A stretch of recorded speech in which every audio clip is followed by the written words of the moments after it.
Book 10, Canto 3. The Debate of Love and Death. A sad, destroying cadence, the voice sank. It seemed to lead the advancing march of life into some still, original, inane. But Savitri answered to almighty death.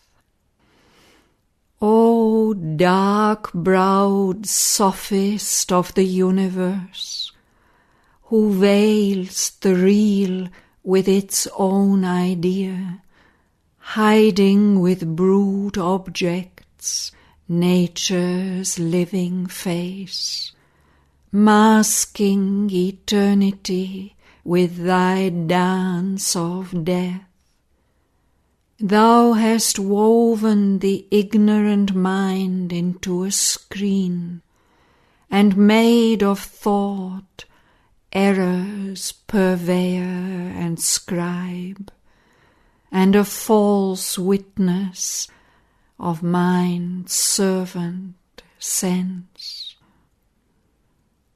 An aesthete of the sorrow of the world, champion of a harsh and sad philosophy, thou hast used words to shutter out the light, and called in truth to vindicate a lie.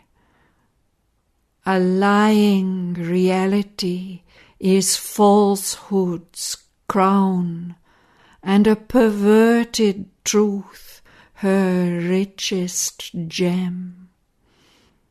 O death, thou speakest truth, but truth that slays. I answer to thee with the truth that saves. A traveller new discovering himself, one made of matter's world his starting point. He made of nothingness his living room, and night a process of the eternal light, and death a spur towards immortality. God wrapped his head from sight in matter's cowl. His consciousness dived into inconscient depths. All knowledge seemed a huge dark nescience.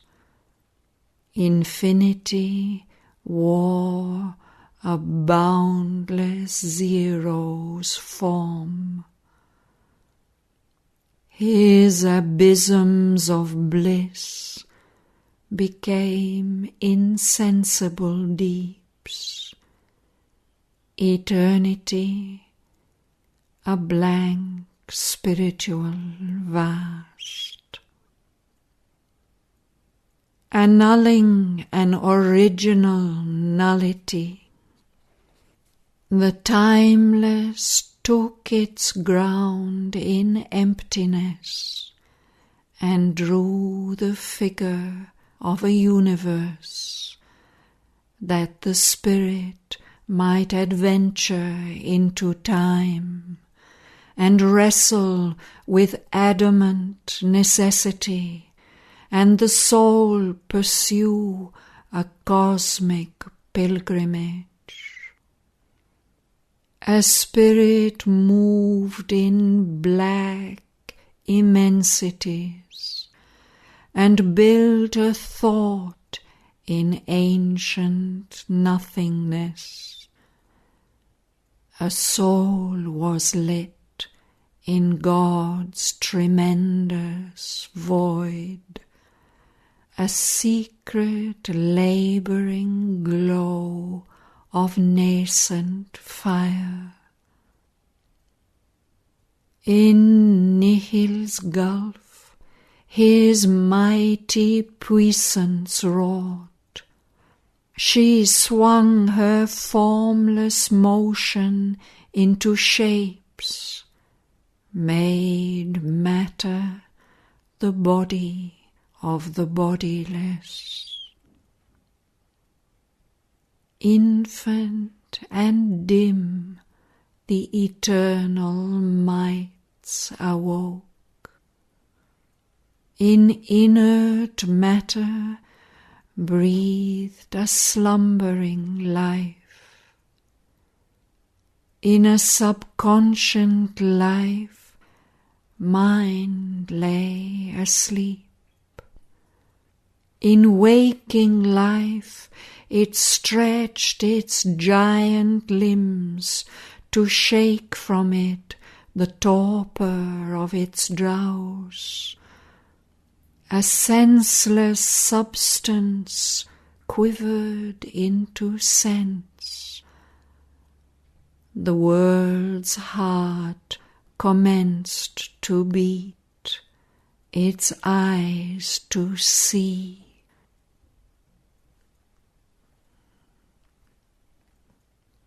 In the crowded, dumb vibrations of a brain, thought fumbled in a ring to find itself, discovered speech, and fed the newborn word that bridged with spans of light the world's ignorance.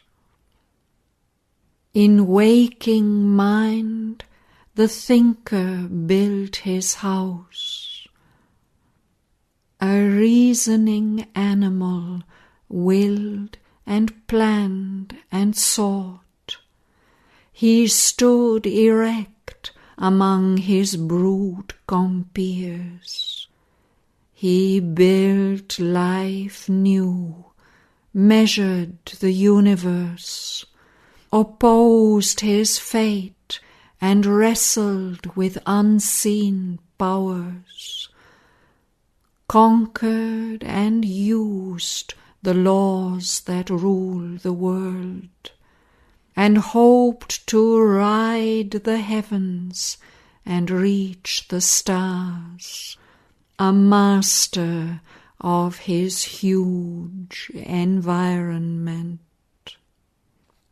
Now, through mind's windows stares the demigod, hidden behind the curtains of man's soul. He has seen the unknown, looked on truth's veilless face. A ray has touched him from the eternal sun.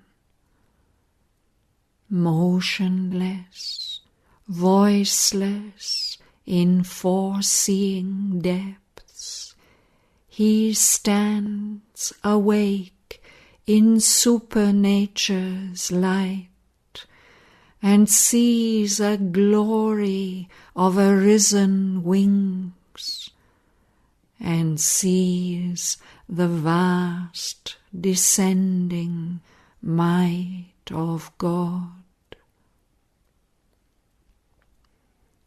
O death, thou look'st on an unfinished world, assailed by thee and of its road unsure, peopled by imperfect minds and ignorant lives, and sayest, God is not, and all is vain.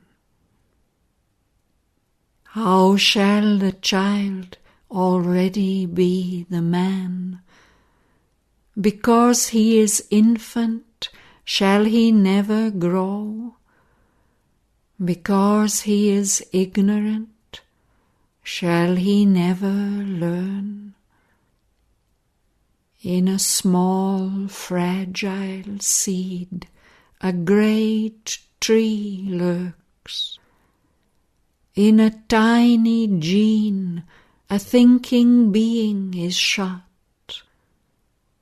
A little element in a little sperm, it grows and is a conqueror and a sage.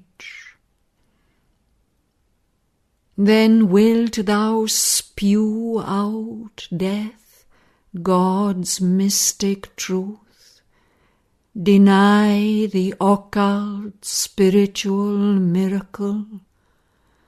Still wilt thou say there is no spirit, no God? A mute material nature wakes and sees. She has invented speech, unveiled a will. Something there waits beyond, towards which she strives. Something surrounds her, into which she grows.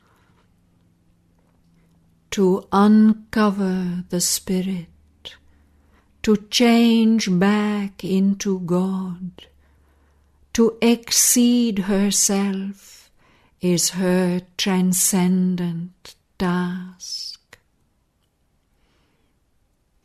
In God concealed, the world began to be. Tardily it travels towards manifest God. Our imperfection towards perfection toils. The body is the chrysalis of a soul. The infinite holds the finite in its arms. Time travels towards revealed eternity. A miracle structure of the eternal Mage, matter its mystery hides from its own eyes. A scripture written out in cryptic signs, an occult document of the all-wonderful's art. All here bears witness to his secret might. In all we feel his presence and his power. A blaze of his sovereign glory is the sun. A glory is the gold and glimmering moon. A glory is his dream of purple sky. A march of his greatness are the wheeling stars. His laughter of beauty breaks out in green trees. His moments of beauty triumph in a flower.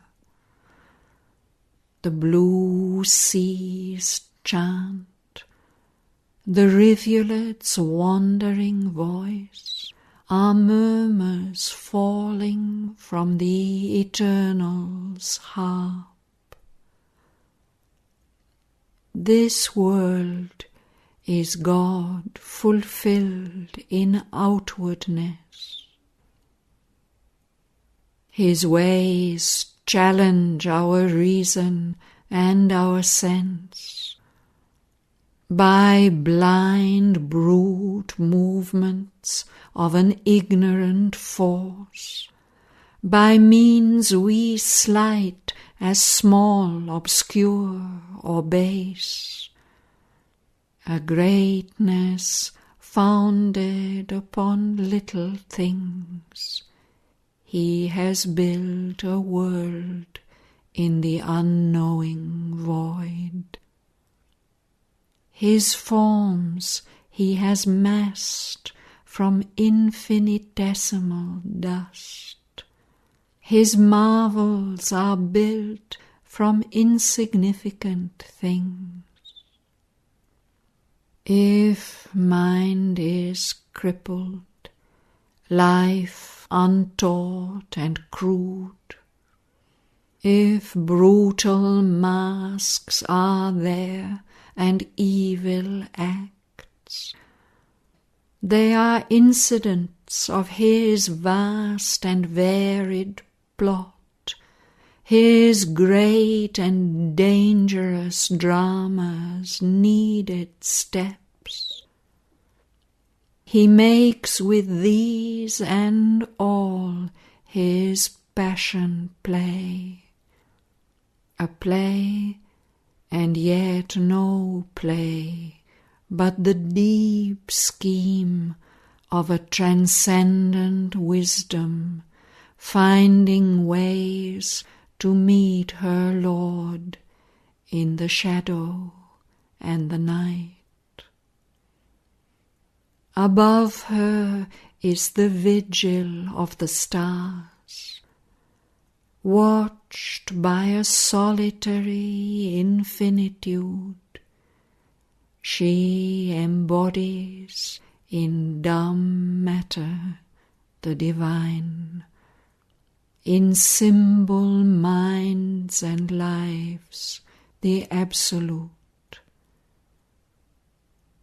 A miracle monger, her mechanical craft, matter's machine worked out the laws of thought, life's engines served the labour of a soul. The mighty mother her creation wrought, a huge caprice, self-bound by iron laws, and shut God into an enigmatic world. She lulled the omniscient into nescient sleep.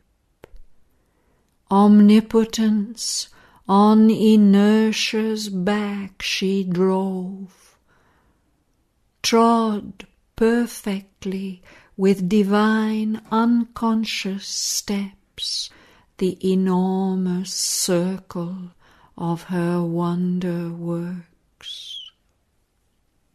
Immortality assured itself by death. The Eternal's face was seen through drifts of time. His knowledge he disguised as ignorance. His good he sowed in evil's monstrous bed, made error a door by which truth could enter in. His plant of bliss watered with sorrow's tears. 1,000 aspects point back to the one. A dual nature covered the unique.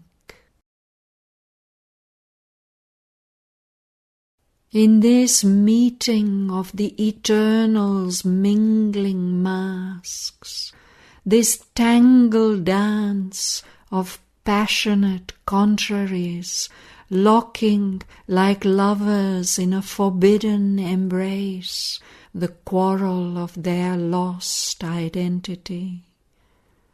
Through this wrestle and wrangle of the extremes of power, Earth's million roads struggled towards deity. All stumbled on behind a stumbling guide, yet every stumble is a needed pace on unknown routes to an unknowable goal. All blundered and straggled towards the one divine. As if transmuted by a Titan spell, the eternal powers assumed a dubious face. Idols of an oblique divinity, they wore the heads of animal or troll, assumed ears of the fawn, the satyr's hoof, or harboured the demoniac in their gaze. A crooked maze they made of thinking mind. They suffered a metamorphosis of the heart, admitting Bacchant revellers from the night into its sanctuary of delights, as in a Dionysian masquerade. On the highways, in the gardens of the world, they wallowed, oblivious of their divine paths, as drunkards of a dire Circean wine, or a child who sprawls and sports in nature's mire. Even wisdom, hewer of the roads of God, is a partner in the deep, disastrous game. Lost is the pilgrim's wallet and the scrip. She fails to read the map and watch the star. A poor, self-righteous virtue is her stock, and reason's pragmatic grope or abstract sight, or the technique of a brief hour's success she teaches, an usher in utility's school.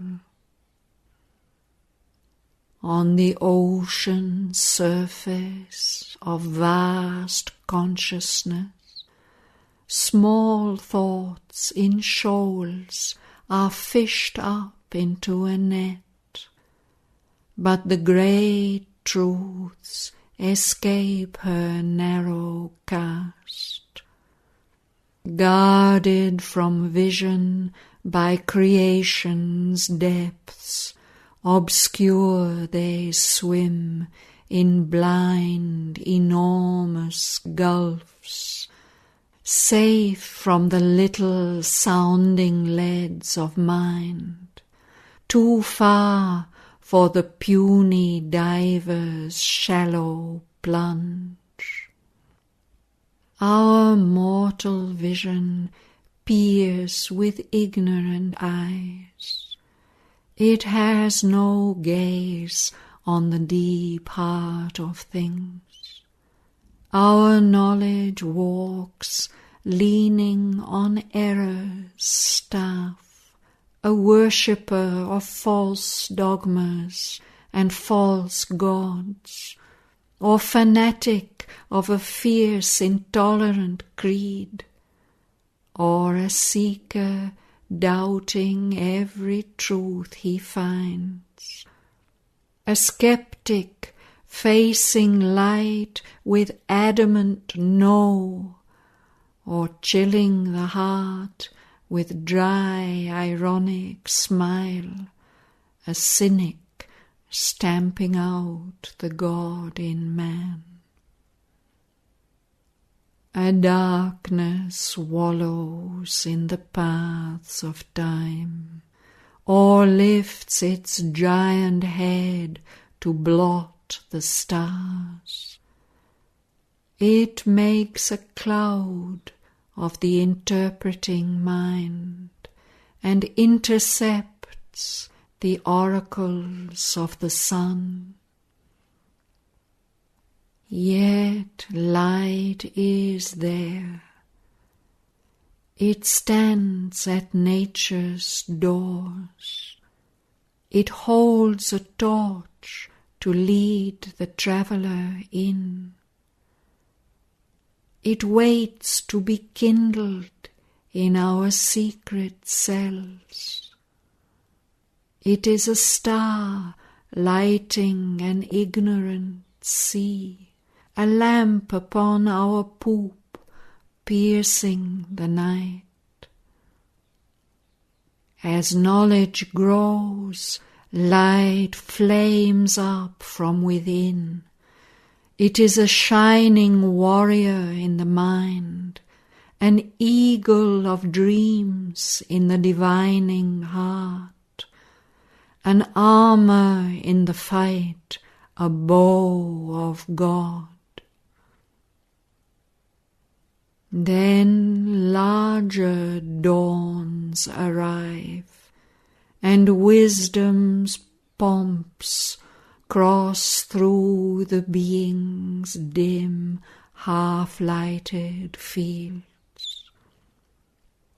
Philosophy climbs up thought's cloud-bank peaks, and science tears out nature's occult powers, enormous jinns who serve a dwarf's small needs, exposes the sealed minutiae of her art, and conquers her by her own captive force. On heights unreached by minds most daring soar, upon a dangerous edge of failing time, the soul draws back into its deathless self. Man's knowledge becomes God's supernal ray. There is the mystic realm whence leaps the power whose fire burns in the eyes of seer and sage. A lightning flash of visionary sight, it plays upon an inward verge of mind. Thought, silenced, gazes into a brilliant void. A voice comes down from mystic unseen peaks. A cry of splendor from a mouth of storm. It is the voice that speaks to nights profound. It is the thunder and the flaming call. Above the plains that climb from nescient earth, a hand is lifted towards the invisible's realm. Beyond the superconscient's blinding line, and plucks away the screens of the unknown. a spirit within looks into the Eternal's eyes. It hears the word to which our hearts were deaf. It sees through the blaze in which our thoughts grew blind. It drinks from the naked breasts of glorious truth. It learns the secrets of eternity. Thus all was plunged into the riddling night. Thus all is raised to meet a dazzling sun.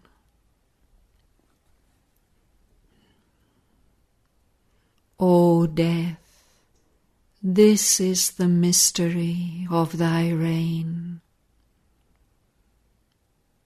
In earth's anomalous and magic field, carried in its aimless journey by the sun, mid the forced marches of the great dumb stars, a darkness occupied the fields of God, and matter's world was governed by thy shape.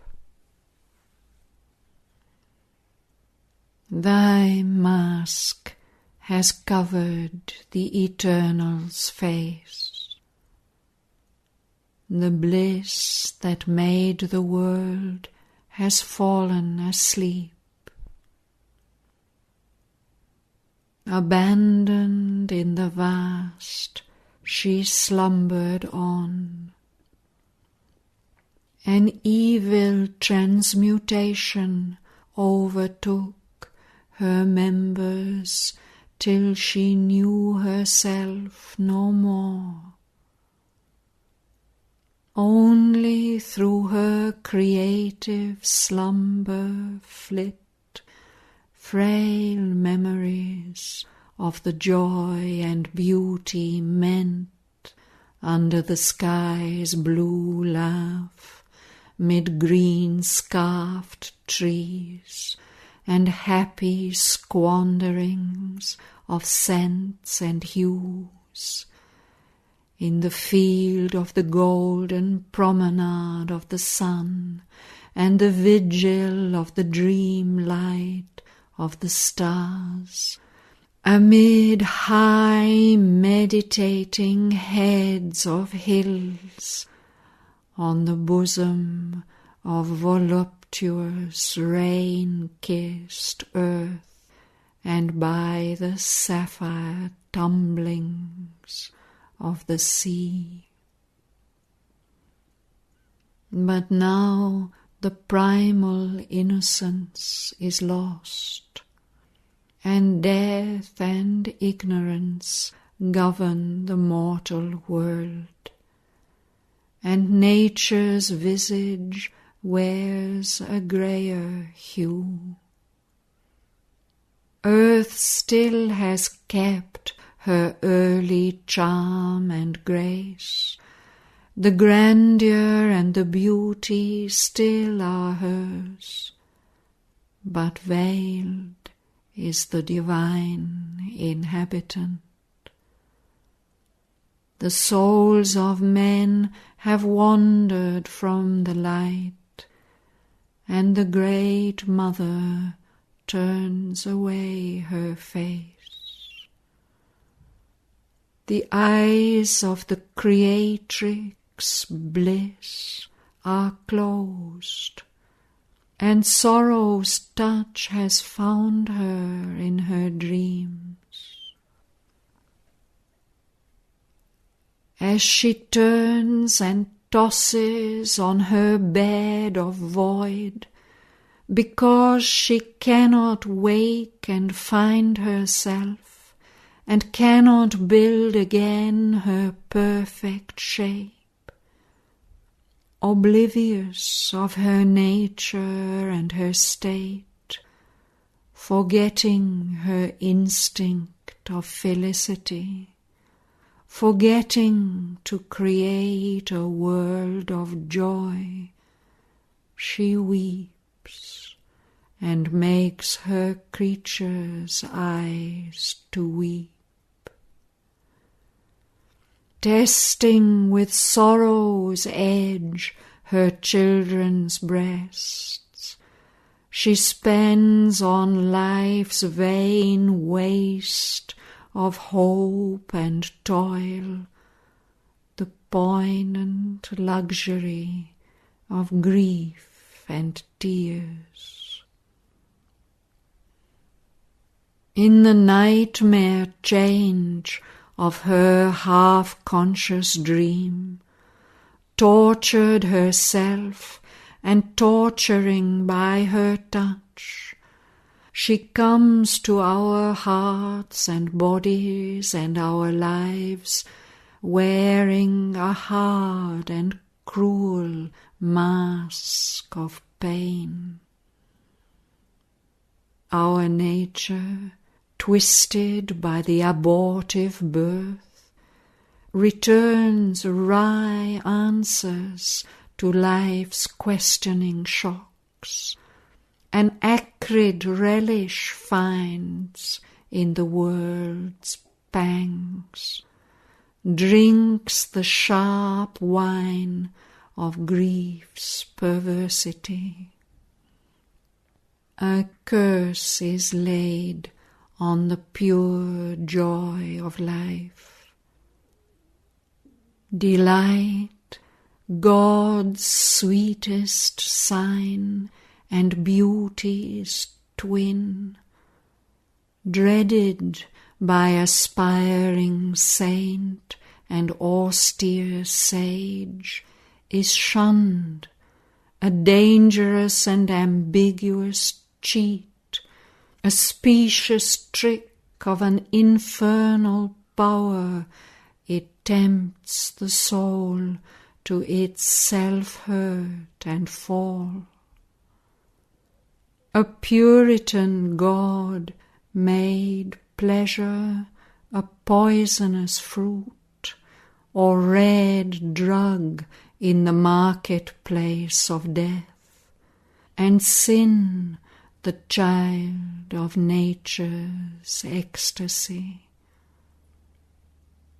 Yet every creature hunts for happiness, buys with harsh pangs, or tears by violence from the dull breast of the inanimate globe some fragment or some broken shard of bliss. Even joy itself becomes a poisonous draught. Its hunger is made a dreadful hook of fate. All means are held good to catch a single beam, eternity sacrificed for a moment's bliss.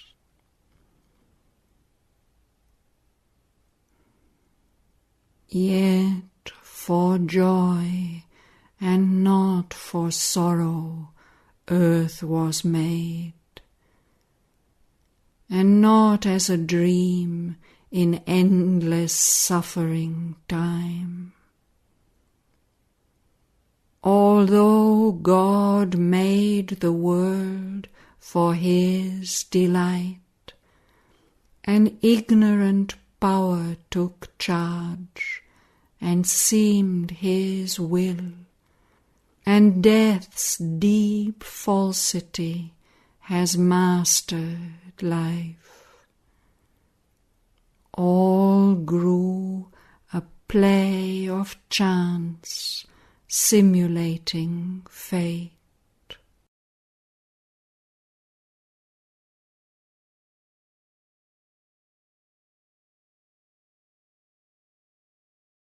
A secret air of pure felicity, deep like a sapphire heaven, our spirits breathe.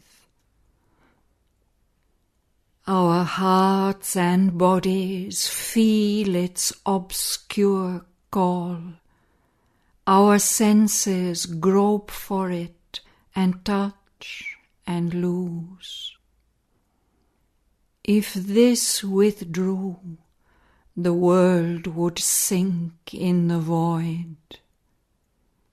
If this were not, nothing could move or live. A hidden bliss is at the root of things. A mute delight regards time's countless works. To house God's joy in things, space gave wide room. To house God's joy in self, our souls were born. This universe an old enchantment guards. Its objects are carved cups of world delight, whose charmed wine is some deep soul's rapture drink. The All-Wonderful has packed heaven with his dreams. He has made blank ancient space his marvel house. He spilled his spirit into matter's signs. His fires of grandeur burn in the great sun. He glides through heaven, shimmering in the moon. He is beauty, caroling in the fields of sound. He chants the stanzas of the odes of wind. He is silence, watching in the stars at night. He wakes at dawn and calls from every bough, lies stunned in the stone, and dreams in flower and tree. Even in this labour and dolour of ignorance, on the hard, perilous ground of difficult earth, in spite of death and evil circumstance, a will to live persists, a joy to be. There is a joy in all that meets the sense, a joy in all experience of the soul, a joy in evil and a joy in good, a joy in virtue and a joy in sin. Indifferent to the threat of karmic law, joy dares to grow upon forbidden soil. Its sap runs through the plant and flowers of pain. It thrills with the drama of fate and tragic doom. It tears its food from sorrow and ecstasy. On danger and difficulty whets its strength. It wallows with the reptile and the worm, and lifts its head an equal of the stars. It shares the fairies' dance, dines with the gnome. It basks in the light and heat of many suns, the sun of beauty and the sun of power flatter and foster it with golden beams. It grows towards the Titan and the God. On earth it lingers, drinking its deep fill. Through the symbol of her pleasure and her pain, of the grapes of heaven and the flowers of the abyss, of the flame stabs and the torment craft of hell, and dim fragments of the glory of paradise. In the small paltry pleasures of man's life, in his petty passions and joys, it finds a taste in tears and torture of broken hearts, in the crown of gold and in the crown of thorns, in life's nectar of sweetness and its bitter wine. All being it explores for unknown bliss, sounds all experience for things new and strange. Life brings into the earthly creature's days a tongue of glory from a brighter sphere. It deepens in his musings and his art. It leaps at the splendor of some perfect word. It exults in his high resolves and noble deeds, wanders in his errors, dares the abyss's brink.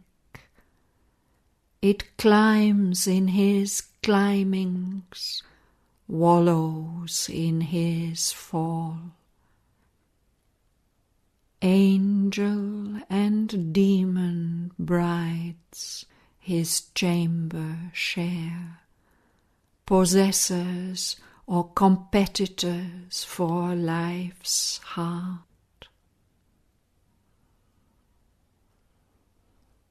To the enjoyer of the cosmic scene, his greatness and his littleness equal are. His magnanimity and meanness, hues cast on some neutral background of the gods. The artist's skill he admires, who planned it all. But not forever endures this danger game. Beyond the earth, but meant for delivered earth, wisdom and joy prepare their perfect crown. Truth superhuman calls to thinking man.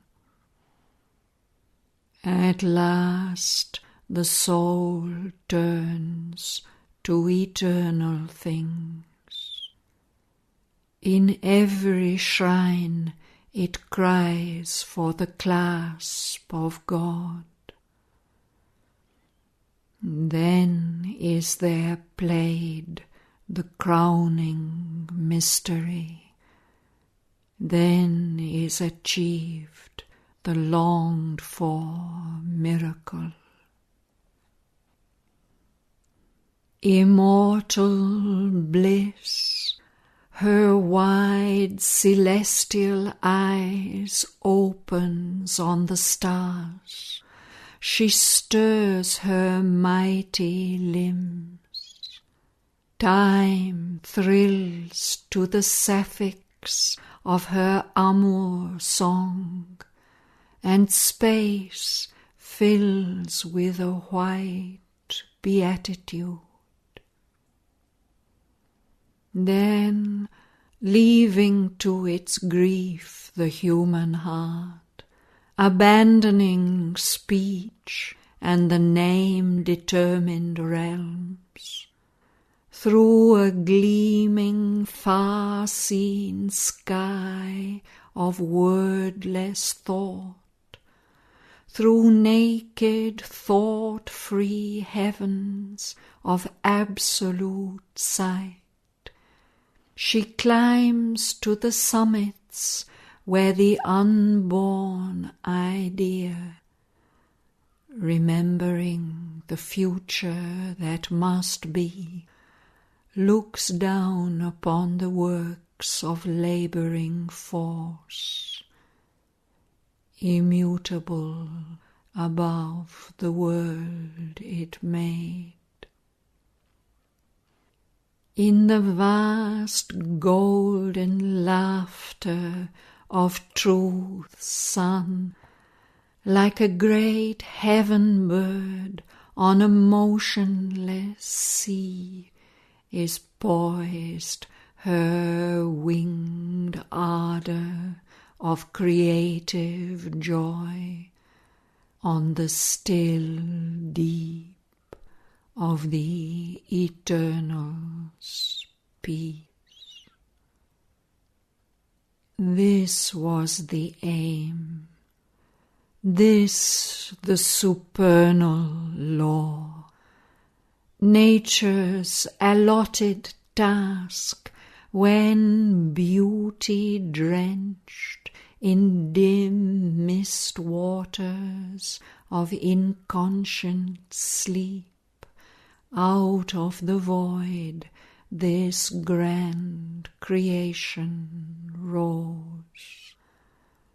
For this the Spirit came into the abyss, and charged with its power matter's unknowing force. In night's bare session to cathedral light, in death's realm repatriate immortality. A mystic, slow transfiguration works.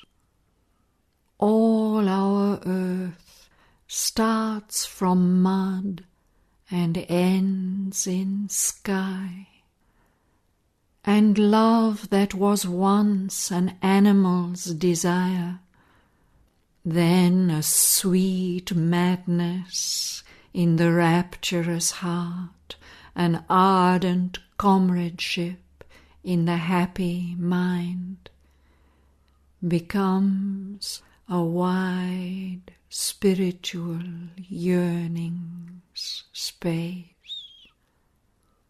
A lonely soul passions for thee alone.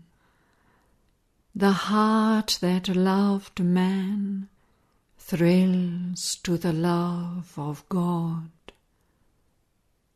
A body is his chamber and his shrine. Then is our being rescued from separateness. All is itself, all is new felt in God. A lover, leaning from his cloister's door, gathers the whole world into his single breast. Then shall the business fail of night and death. When unity is won, when strife is lost, and all is known, and all is clasped by love, who would turn back to ignorance and pain?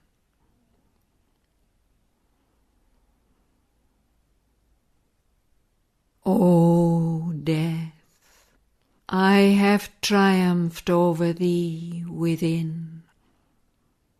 I quiver no more with the assault of grief. A mighty calmness, seated deep within, has occupied my body and my sense. It takes the world's grief and transmutes to strength. It makes the world's joy one with the joy of God. My love eternal sits throned on God's calm. For love must soar beyond the very heavens and find its secret sense ineffable. It must change its human ways to ways divine, yet keep its sovereignty of earthly bliss. O death, not for my heart's sweet poignancy, nor for my happy body's bliss alone, I have claimed from thee the living Satyavan, but for his work and mine, our sacred charge. Our lives are God's messengers beneath the stars. To dwell under death's shadow they have come, tempting God's light to earth for the ignorant race. His love to fill the hollow in men's hearts, his bliss to heal the unhappiness of the world. For I, the woman, am the force of God. He, the Eternal's delegate soul in man. My will is greater than thy law, O death. My love is stronger than the bonds of fate. Our love is the heavenly seal of the Supreme. I guard that seal against thy rending hands. Love must not cease to live upon the earth, for love is the bright link twixt earth and heaven. Love is the far transcendence angel here. Love is man's lien on the Absolute.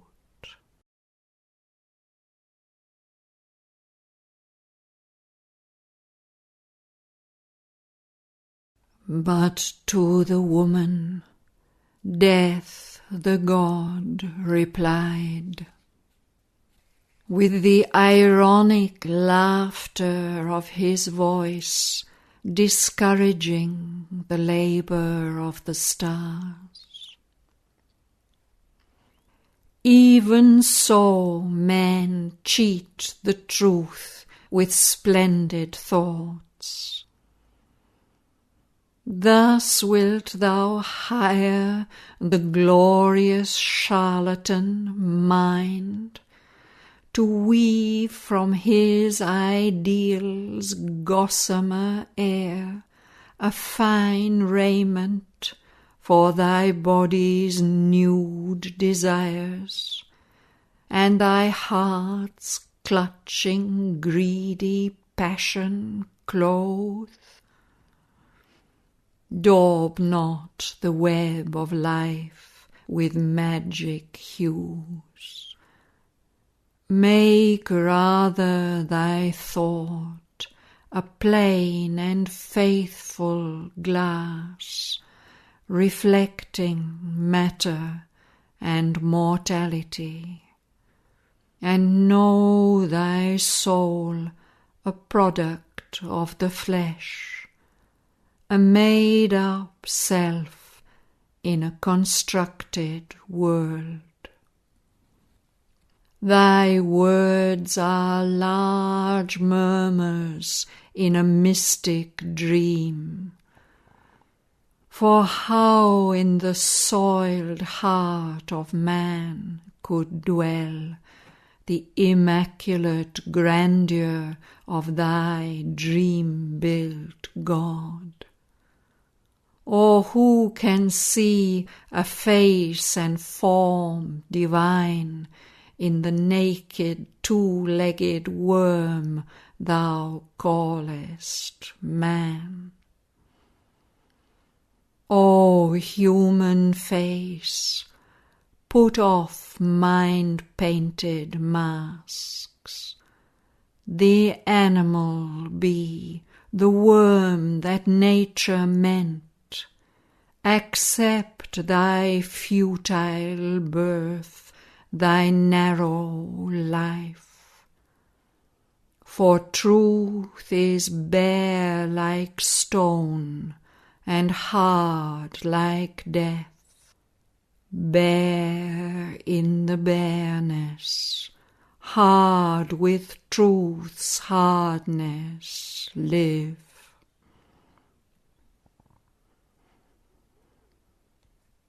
But Savitri replied to the dire god, Yes, I am human, yet shall man by me, since in humanity waits his hour the god, trample thee down to reach the immortal heights, transcending grief and pain and fate and death. Yes, my humanity is a mask of God. He dwells in me, the mover of my acts, turning the great wheel of his cosmic work. I am the living body of his light. I am the thinking instrument of his power. I incarnate wisdom in an earthly breast. I am his conquering and unslayable will. The formless spirit drew in me its shape.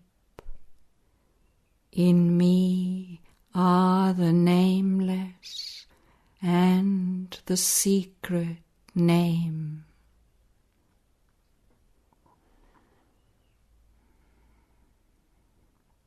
Death from the incredulous darkness sent its cry.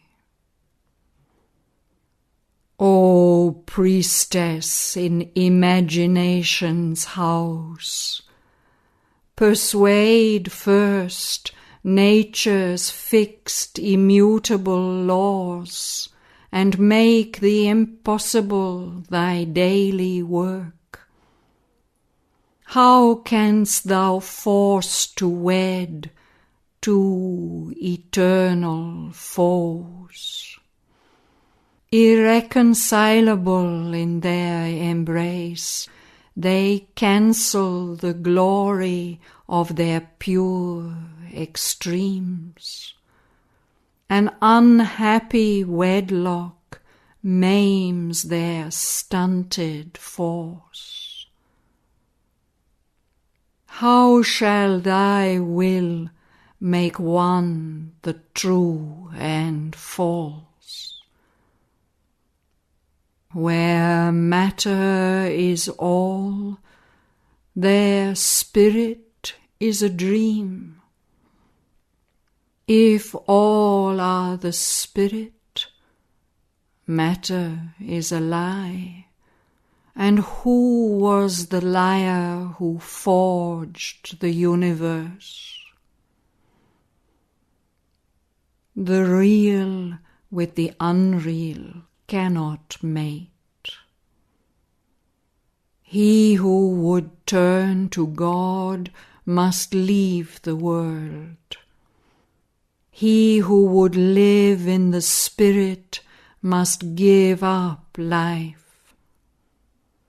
He who has met the self renounces self. The voyagers of the million routes of mind, who have travelled through existence to its end, sages exploring the world ocean's vasts, have found extinction the sole harbour safe. Two only are the doors of man's escape: death of his body, matter's gate to peace; death of his soul, his last felicity. In me all take refuge, for I, death, am God. But Savitri replied to mighty death, my heart is wiser than the reason's thoughts. My heart is stronger than thy bonds, O death. It sees and feels the one heart beat in all. It feels the high transcendent sun-like hands. It sees the cosmic spirit at its work. In the dim night it lies alone with God.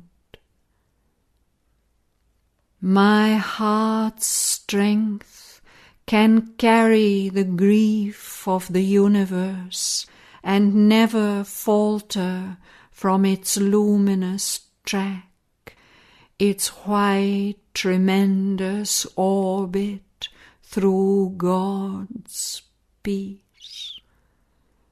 It can drink up the sea of all delight and never lose the white spiritual touch, the calm that broods in the deep infinite.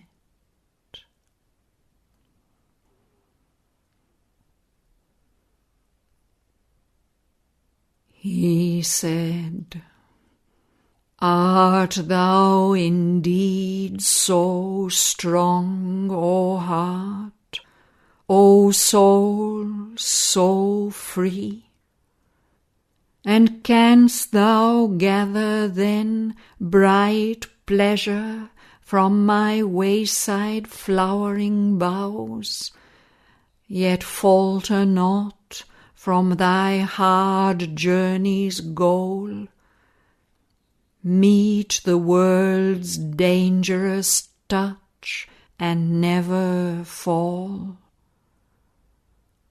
Show me thy strength and freedom from my laws.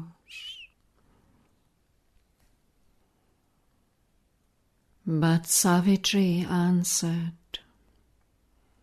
Surely I shall find among the green and whispering woods of life close-bosomed pleasures, only mine since his, or mine for him, because our joys are one.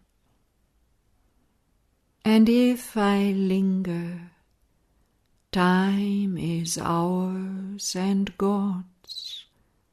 And if I fall, is not his hand near mine? All is a single plan. Each wayside act deepens the soul's response, brings nearer the goal.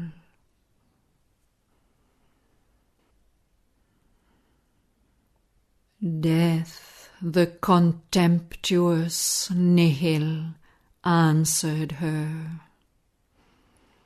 So prove thy absolute force to the wise gods by choosing earthly joy.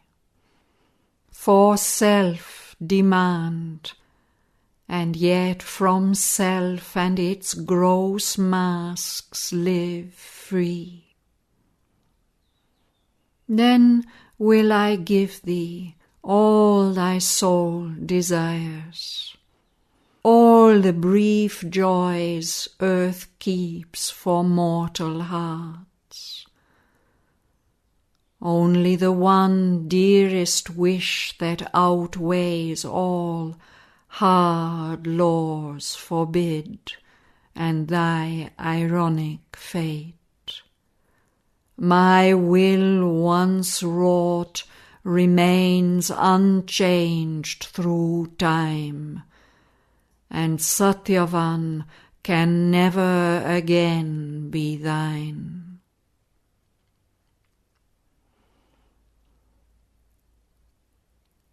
But Savitri replied to the vague power, If the eyes of darkness can look straight at truth, look in my heart, and knowing what I am, give what thou wilt, or what thou must, O death. Nothing I claim but Satyavan alone.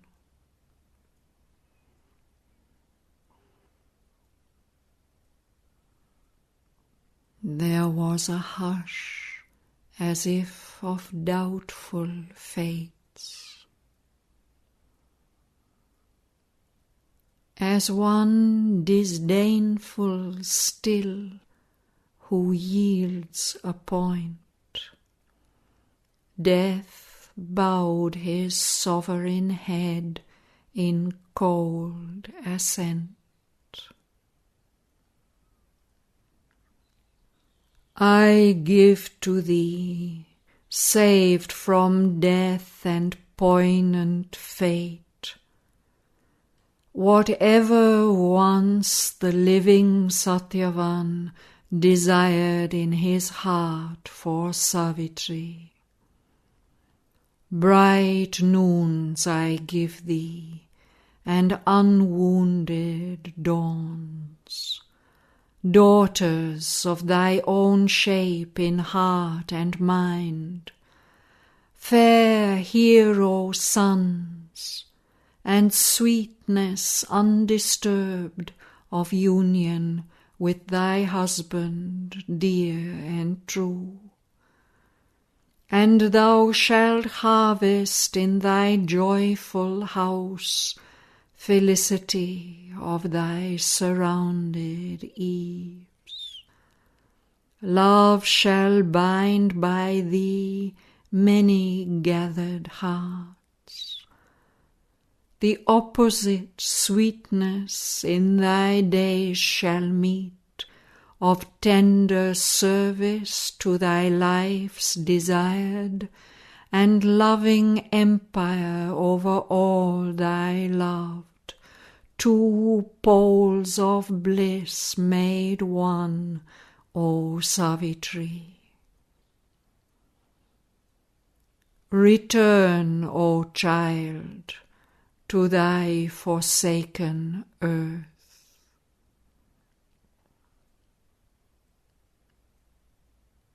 But Savitri replied, Thy gifts resist. Earth cannot flower if lonely I return. Then Death sent forth once more his angry cry, as chides a lion his escaping prey. What know'st thou of earth's rich and changing life, who thinks that one man dead, all joy must cease? Hope not to be unhappy till the end, for grief dies soon in the tired human heart. Soon other guests the empty chambers fill. A transient painting on a holiday's floor traced for a moment's beauty love was made. Or if a voyager on the eternal trail, its objects fluent change in its embrace, like waves to a swimmer upon infinite seas.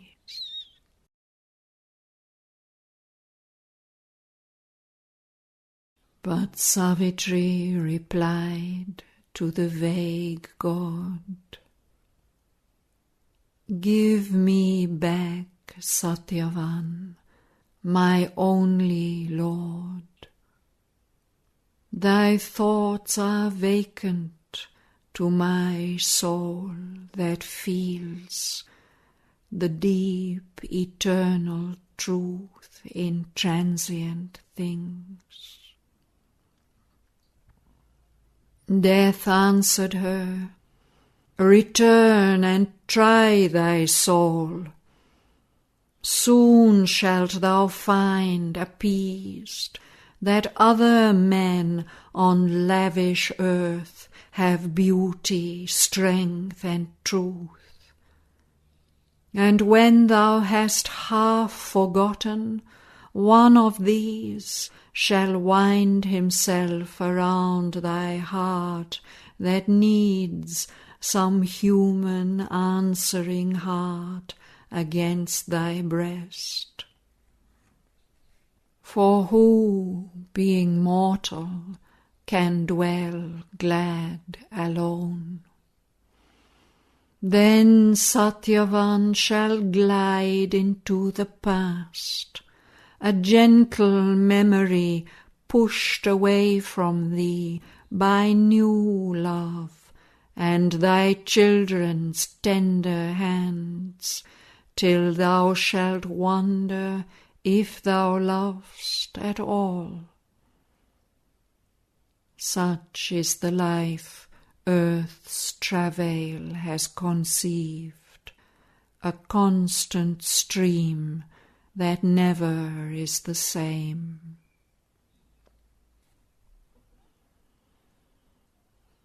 But Savitri replied to mighty death, O dark, ironic critic of God's work, thou mock'st the mind and body's faltering search for what the heart holds in a prophet hour, and the immortal spirit shall make its own. Mine is a heart that worshipped, though forsaken, the image of the God its love adored. I have burned in flame to travel in his steps. Are we not they who bore vast solitude, seated upon the hills alone with God? Why dost thou vainly strive with me, O death? A mind delivered from all twilight thoughts, to whom the secrets of the gods are plain. For now at last I know beyond all doubt, the great stars burn with my unceasing fire, and life and death are both its fuel made. Life only was my blind attempt to love. Earth saw my struggle, heaven my victory. All shall be seized, transcended. There shall kiss, casting their veils before the marriage fire, the eternal bridegroom and eternal bride. The heavens accept our broken flights at last. On our life's prow that breaks the waves of time, no signal light of hope has gleamed in vain. She spoke. The boundless members of the God, as if by secret ecstasy assailed, shuddered in silence, as obscurely stir ocean's dim fields delivered to the moon. Then lifted up as by a sudden wind, around her in that vague and glimmering world, the twilight trembled like a bursting veil.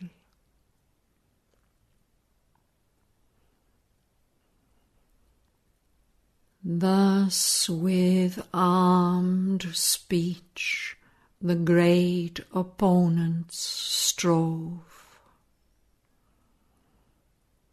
Around those spirits in the glittering mist, a deepening half-light flared with pearly wings, as if to reach some far ideal morn. Outlined, her thoughts flew through the gleaming haze, mingling bright pinioned with its lights and veils, and all her words like dazzling jewels were caught into the glow of a mysterious world. or tricked in the rainbow shifting of its hues, like echoes swam fainting into far sound.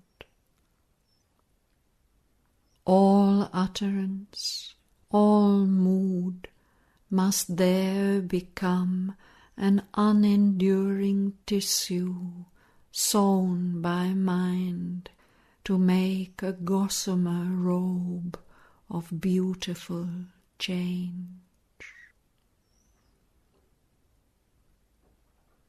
Intent upon her silent will she walked on the dim grass of vague, unreal plains, a floating veil of visions in her front, a trailing robe of dreams behind her feet.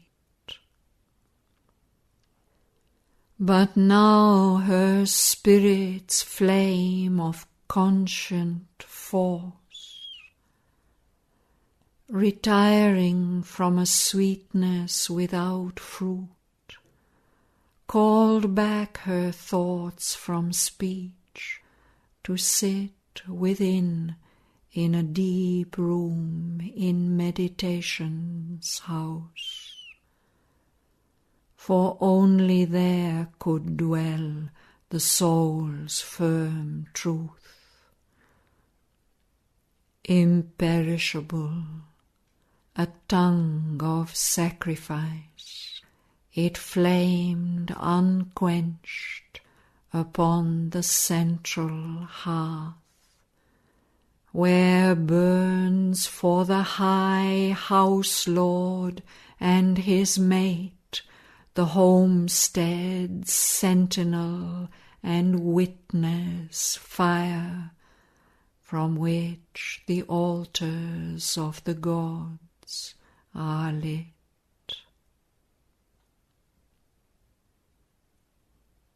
All still compelled went gliding on unchanged. Still was the order of these worlds reversed.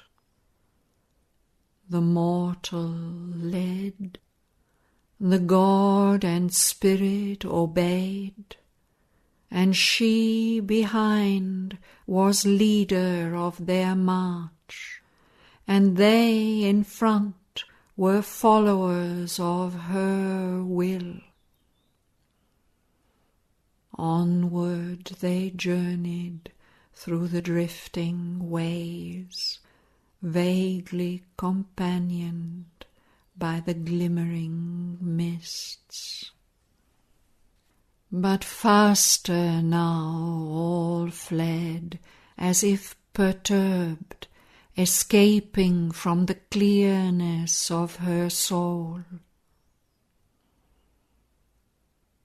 A heaven bird upon jewelled wings of wind, borne like a coloured and embosomed fire by spirits carried in a pearl-hued cave, on through the enchanted dimness moved her soul.